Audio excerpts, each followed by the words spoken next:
Minute کے لیے انتظار کریں اور پھر نیم گرم پانی سے چہرے کو دھو لیں۔ آپ محسوس کریں گی کہ چہرے پر چکنائی بالکل ختم ہو گئی ہے۔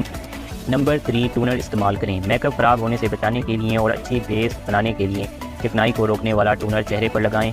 ایک چھوٹا اسپنج لیں اور اس پر تھوڑی سی مقدار ٹونر کی لیں۔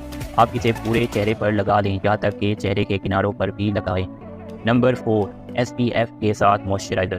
جیسا کہ ہم جانتے ہیں، زیادہ دیر سورج کے نیچے رہنے سے یا گرمیوں میں زیادہ دیر کام کرنے سے جلد پر بھرپور چکنائی پیدا ہوتی ہے۔ اس سے نجات کے لیے چہرے پر ٹونر لگانے کے بعد موئسچرائزر ضرور لگائیں جس میں سن سکرین بھی شامل ہے۔ ایسے موئسچرائزر کا انتخاب کریں جس میں SPF ہو اور جلد کو جلسنے سے بچا سکے۔ اس جدوجہد کے بعد آپ جیسا چاہیں میک اپ کر سکتی ہیں کیونکہ آپ اضافی چکنائی آپ کے میک اپ کو خراب نہیں کرے گی۔ تو ویورز، اس ویڈیو کو دیکھنے کے بعد اب آپ کو کسی مہنگے ڈاکٹر یا کوئی بھی مہنگی پروڈکٹ پرچیز کرنے کی بالکل ضرورت نہیں۔